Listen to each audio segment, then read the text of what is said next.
Hello everyone, Assalamu alaikum. This is Midito and welcome back to another short vlog.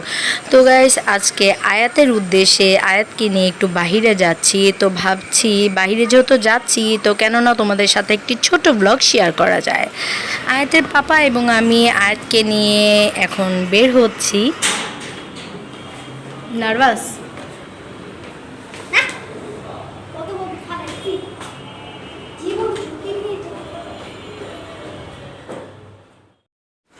তো আয়াতকে নিয়ে আমরা যে উদ্দেশ্যে বের হচ্ছি সেটা হচ্ছে কিছুদিন যাবৎ আমার আয়াতের দাঁতের মাড়ি খুব ব্যথা করছিল। তো দেখলাম আয়াতের মাড়ির দাঁতের কন্ডিশন খুবই খারাপ আর ব্রাশ করার সময় মাড়ি থেকে রক্ত বের হয়।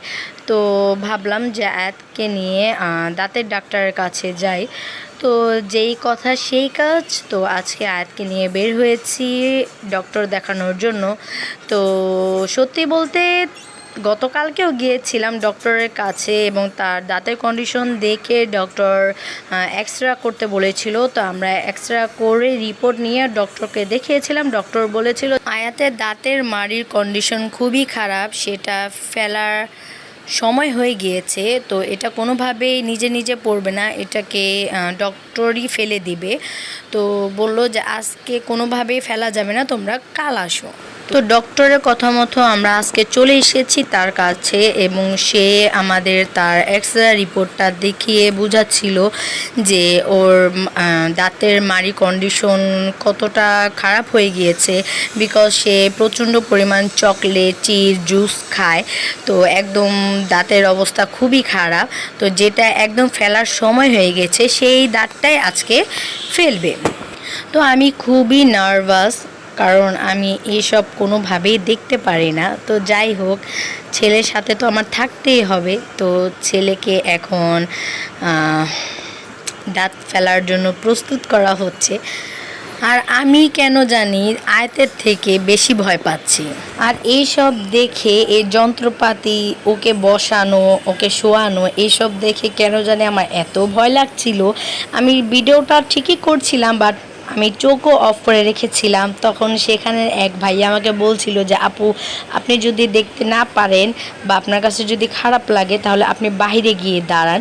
বাট আমি বলেছি যে না, কোনো সমস্যা নাই, আমি থাকবো আমার ছেলের কাছে। তো আমি শেষ অবধি পর্যন্ত আয়াতের কাছেই ছিলাম আর ওর বাবাকে বলছিলাম যে তুমি একদম সামনে গিয়ে দাঁড়াও। আমি অনেকটাই দূরে ছিলাম, জুম করে ভিডিও করে নিয়েছি আর ওর বাবা একদম ওর মাথার কাছে ছিল। আমি কিন্তু আমার নিজের কোনো সমস্যা নিয়ে কখনোই ভয় পাই না। আমার দুই বাচ্চা কিন্তু সি সেকশনে হয়েছে। তো তখন আমি খুবই মনের দিক থেকে স্ট্রং ছিলাম, আমার মোটেও ভয় লাগেনি। আল্লাহর উপর আমার যথেষ্ট পরিমাণ ভরসা ছিল। বাট কেন জানি যখন আমার দুই বাচ্চা তারপর আমার হাজব্যান্ডের কখনো কিছু হয় তখন আমি ভিতর থেকে অনেক নার্ভাস ফিল করি, আমার খুবই ভয় লাগে। আমি ভিতরে ভিতরে খুবই চিন্তা করি, আমি খুবই ভেঙে পড়ি, বাট কখনো কাউকে বুঝতে দিই না।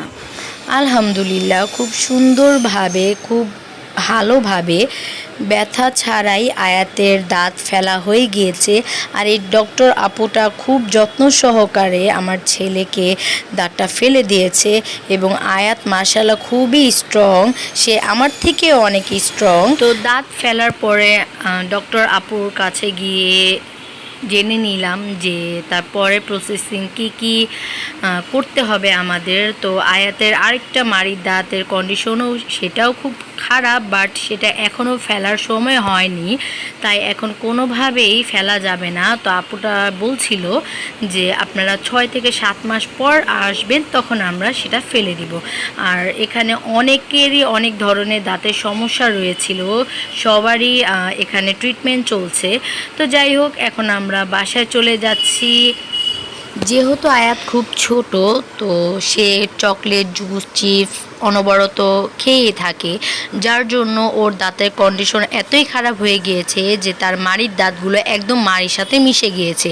তো সেটা নিয়ে আমি এবং ওর আব্বু খুবই টেনশনে ছিলাম। তাই ডক্টরের কাছে এসে জেনে নিলাম যে মাড়ির সাথে যদি দাঁত মিশেও যায় এতে কোনো সমস্যা নেই, দাঁত পড়ার যখন সময় হবে তখন এমনিতেই ওনারা দাঁতটা ফেলে দিবে। তো আমরা কিছুটা টেনশন মুক্ত হয়েছি এবং যেই দাঁতটা ফেলার সময় হয়েছে সেটা ফেলে দিয়েছি। নেক্সট আবার 6-7 মাস পর আসবো আয়াতকে নিয়ে।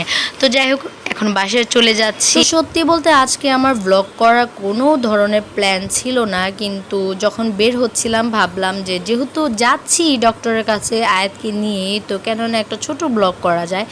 তো সেই উদ্দেশ্যে আজকে আমার এই শর্ট ব্লগটা করা। তো আজকের মতো এখানেই শেষ করে দিচ্ছি। আমার ব্লগ যদি আপনাদের ভালো লেগে থাকে তাহলে অবশ্যই আমার ইউটিউব চ্যানেল ফয়সাল ঋতু ব্লগ চ্যানেলটিকে সাবস্ক্রাইব করবেন এবং ভিডিও দেখার সাথে সাথে একটা লাইকও করে দিবেন। আর আমার ফেসবুক পেজ বাংলাদেশি ব্লগার ঋতু, সেটাকেও ফলো করে দিবেন। তো ডক্টর দেখিয়ে যখন আমরা রাস্তায় চলে এসেছি বাসার উদ্দেশ্যে যাওয়ার জন্য, তো তখন আয়াতকে একটু দুপখোলা মাঠে নিয়ে গিয়েছিলাম। তো সেখানে আমার ছেলেটা অনেক দৌড়াদৌড়ি করেছে, তো আপনারা দেখতেই পাচ্ছেন। এবং যখন আমি ক্যামেরা ধরি তখন সে একদম শান্তশিষ্ট হয়ে যায়। তো যাই হোক, মাশাআল্লাহ ও খুবই স্ট্রং। এখানে আমি কিন্তু আয়াতকে নিয়ে খুবই টেনশন করছিলাম, খুবই ভয় পাচ্ছিলাম, বাট মাশাআল্লাহ দিলে তেমন কিছুই হয়নি।